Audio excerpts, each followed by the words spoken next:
Halo minasan, kali ini Dige akan menceritakan alur anime Solo Leveling episode 3. Dige kembali menyarankan agar kalian menonton anime ini secara langsung, karena dijamin kalian pasti puas dan tentu saja memiliki pengalaman nonton tersendiri. Tapi jika kalian gak ada waktu, maka mampir ke sini adalah pilihan yang paling tepat, karena Dige dengan senang hati akan menceritakan semua kisahnya untuk kalian semua. Sebelum lanjut ke inti cerita, buat kalian yang baru saja menemukan channel ini, ada baiknya untuk subscribe dulu. Jangan lupa juga untuk menyalakan notifikasinya, agar kami semakin semangat untuk menghadirkan konten-konten terbaik buat kalian. Oke, langsung saja. Persiapkan diri kalian and enjoy!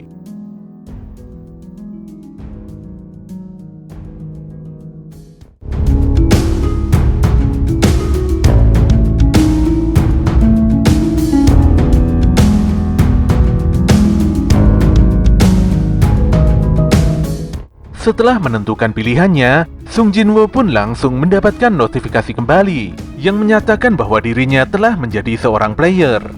Anehnya, Jinwoo seperti baru saja bangun dari mimpi buruk dan dia menemukan dirinya berada di dalam rumah sakit. Selain itu, kondisi tubuhnya nampak baik-baik saja, padahal sebelumnya dia sangat yakin kalau tubuhnya tertebas di dalam dungeon. Sedetik kemudian, nampak dua orang datang menemui Sung Jinwoo. Yang pertama adalah Wo Jinchul, yaitu manajer departemen pengawas dari Asosiasi Hunter. Sementara satunya lagi bernama Kang Taisik, yang bertugas sebagai inspektur atau pengawal. Sung Jinwoo pun jadi bertanya-tanya tentang apa sebenarnya yang membuat orang penting dari departemen pengawas secara langsung datang menemuinya. Disinilah Jinwoo agak kaget setelah mendapatkan penjelasan dari Wo Jinchul kalau dirinya tidak sadarkan diri selama 3 hari. Dia lantas menanyakan bagaimana kabar Song Cheol dan juga Lee Jo-hee. Wo Jinchul pun menyampaikan kalau Song Cheol telah kehilangan salah satu lengannya, dan hal tersebut mungkin membuat Song Cheol pensiun sebagai seorang hunter. Sementara Lee Jo-hee mengalami trauma tingkat berat, dan dia sedang mengikuti terapi penyembuhan diri. Melihat kondisi Jo-hee, Asosiasi Hunter tidak yakin kalau gadis tersebut akan melanjutkan profesinya sebagai seorang hunter. Jinchul melanjutkan, hanya 6 orang yang berhasil keluar hidup-hidup dari insiden dungeon 2 lapis. Hunter memang pekerjaan yang sangat berbahaya, namun tragedi seperti dungeon 2 lapis benar-benar sangat jarang terjadi. Setelah menerima laporan dari para korban yang selamat, Asosiasi Hunter langsung bergegas menuju TKP bersama Guild Harimau Putih. Namun di TKP mereka hanya menemukan Sung Jinwoo yang tergeletak begitu saja dan tidak sadarkan diri. Mereka tidak menemukan satupun petunjuk tentang kuil Kartenon ataupun patung besar seperti kesaksian para korban. Dengan muka serius, Wo Jinchul pun bertanya pada Sung Jinwoo, apakah Jinwoo mengalami kebangkitan untuk yang kedua kalinya? Pertanyaan Jinchul membuat Jinwoo tersentak. Pemuda ini pun berpikir kalau jumlah kekuatan seorang hunter telah ditetapkan ketika mereka bangkit untuk pertama kalinya, dan hal tersebut tidak akan berubah untuk selama-lamanya. Namun terkadang ada anomali, di mana seorang hunter bisa saja mengalami kebangkitan kedua, dan kebangkitan yang kedua ini membuat hunter tersebut jadi lebih kuat, serta bisa menjadikannya hunter peringkat A atau S. Sung Jinwoo pun jadi bersemangat, dan dia menanyakan pada Wo Jinchul serta Kang Taisik, dirinya ada di ranking berapa setelah kebangkitan yang kedua. Namun alat pengukur energi sihir menerangkan, kalau Sung Jinwoo hanya mempunyai 10 poin, di mana seharusnya peringkat E itu memiliki lebih dari 70 poin.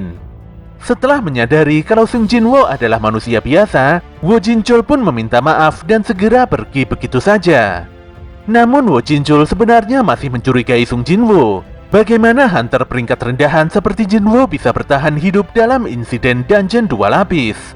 Dia pun melaporkan pada Go Gun-hee kalau Sung Jinwoo tidak mengalami kebangkitan yang kedua. Nampaknya kasus kali ini benar-benar sangat membingungkan. Bahkan Asosiasi Hunter sendiri belum pernah mengalami kasus aneh seperti ini. Pak Go pun memutuskan untuk mendaftarkan kasus kali ini sebagai permasalahan anomali dan akan meminta seseorang untuk menyelidikinya lebih lanjut. Kembali pada Sung Jinwoo, di mana dia merasa kecewa karena tidak memiliki kekuatan tinggi pasca kebangkitannya yang kedua. Namun anehnya, Jinwoo menemukan layar notifikasi sistem yang muncul di pandangannya. Dia pun merasa kalau hanya dirinya lah yang bisa melihat notifikasi tersebut. Dia lantas mengingat tentang detik-detik sebelum ajalnya, di mana notifikasi itu tiba-tiba muncul begitu saja. Sedetik kemudian, tiba-tiba adik Sung Jinwoo yang bernama Sung Jinah datang menjenguknya. Gadis ini pun marah-marah karena Jinwoo benar-benar membuatnya cemas. Bagaimana tidak, Sung Jinwoo selalu saja pulang dalam keadaan babak belur setelah bekerja. Jika terjadi hal buruk, Jinah mengancam akan berhenti sekolah dan mulai bekerja. Hal ini dilakukannya agar Jinwoo tidak perlu bekerja lagi sebagai hunter. Jinwoo pun hanya bisa tersenyum dan meminta maaf. Dia juga mengalihkan pembicaraan dengan membahas layar notifikasi di hadapannya pada adiknya. Perkiraannya pun benar adanya, di mana Jinah tidak bisa melihat notifikasi tersebut. Setelah meyakini kalau kakaknya baik-baik saja, Jinah pun berpamitan untuk keluar bersama temannya. Sung Jinwoo berusaha mempelajari notifikasi sistem di depannya, yang nampaknya mirip sekali seperti notifikasi game. Notifikasi sistem ini membantu perkembangan player, namun jika ada player yang tidak mengikuti arahan, maka player tersebut akan dihukum. Jinwoo lantas memeriksa quest hariannya, yaitu pelatihan untuk menjadi kuat. Quest tersebut meminta Jinwoo untuk melakukan push up, sit up, dan squat sebanyak 100 kali. Selain itu ditambah lagi dengan lari sejauh 10 km. Jika tidak berhasil menyelesaikan quest harian, maka ada hukuman yang menantinya. Sung Jinwoo pun mengabaikan notifikasi sistem dan merasa kalau quest ini hanyalah guyonan belaka. Ketika waktu menunjukkan tepat jam 12 malam, notifikasi sistem tiba-tiba berubah dan memberikan hukuman pada Sung Jinwoo karena tidak berhasil menyelesaikan quest hariannya. Saat itu juga Jinwoo pun terkejut karena ada gempa hebat, dan setelahnya dia tersadar di hamparan gurun pasir yang luas. Sung Jinwoo berpikir kalau dirinya tengah bermimpi.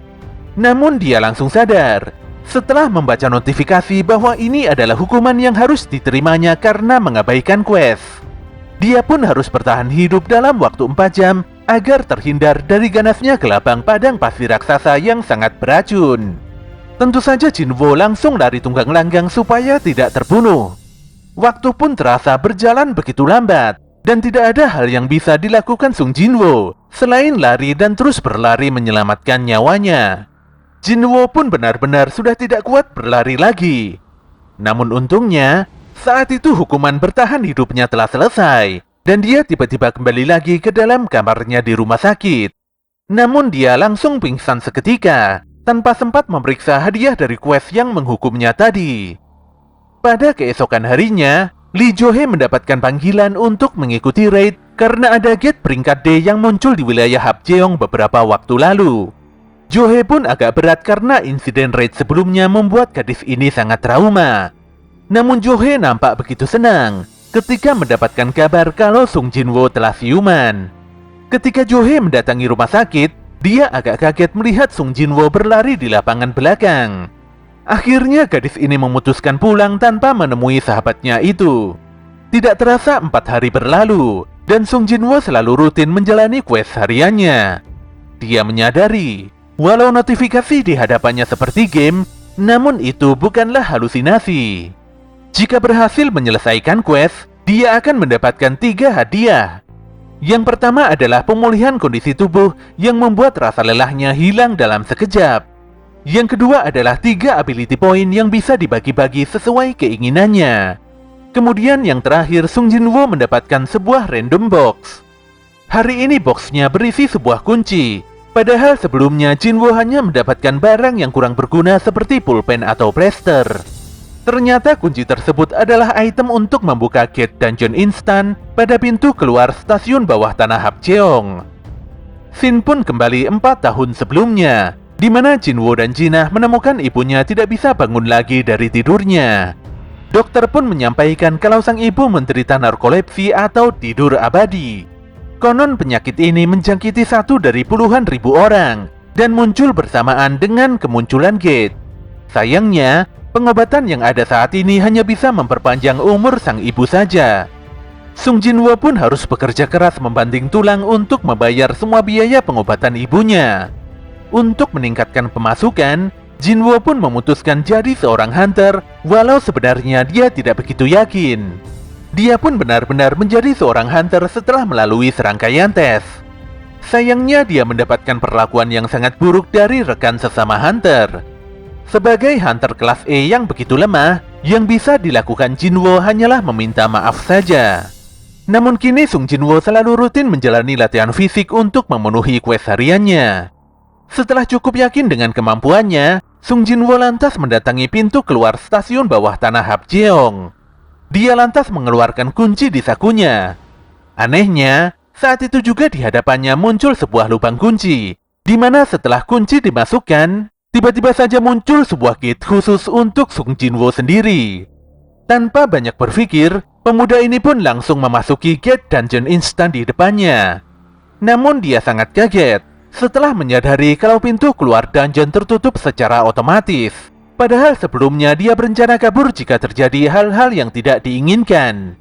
Notifikasi pun menunjukkan kalau Jinwo memang tidak bisa keluar dari dungeon sebelum mengalahkan bos dungeon atau menggunakan batu teleportasi. Sung Jinwo jadi sangat bingung. Bagaimana caranya dia bisa menyelesaikan dungeon, sementara dirinya adalah hunter kelas E yang sangat sulit mengalahkan monster. Pun demikian, Jinwo sudah tidak ada pilihan lain selain mengalahkan bos dungeon sendirian. Dia lantas menyusuri dungeon semakin dalam untuk menyelesaikan misinya. Ketika Jinwo tiba di koridor sepi, tanpa diduga muncul 3 ekor goblin yang langsung menyerangnya. Dengan berbekal belati kecil, pemuda ini pun berusaha sekuat tenaga untuk melawan ketiga monster tersebut. Tanpa diduga Sung Jinwo bisa memanfaatkan momentum dan menusukkan belatinya tepat pada salah satu goblin. Dia juga berhasil mengalahkan kedua goblin lainnya, walau hal tersebut membuatnya harus berguling-guling di lantai. Jinwo benar-benar sangat senang, karena latihannya selama beberapa hari ini berhasil membuatnya jauh lebih kuat dari sebelumnya. Namun dia tidak bisa bersantai-santai, karena saat itu juga muncul seekor serigala atau Lycan bergigi baja yang langsung menghancurkan belati kecilnya. Jinwo merasa kalau Lycan ini sangat berbahaya dan jauh lebih kuat dari 3 goblin sebelumnya. Parahnya, di saat genting begini Jinwo tidak bisa menggerakkan kedua kakinya. Ternyata pemuda ini masih belum sepenuhnya sembuh dari insiden trauma sebelumnya. Walau begitu gemetaran, untungnya Jinwo berhasil menghindari terjangan si Lycan.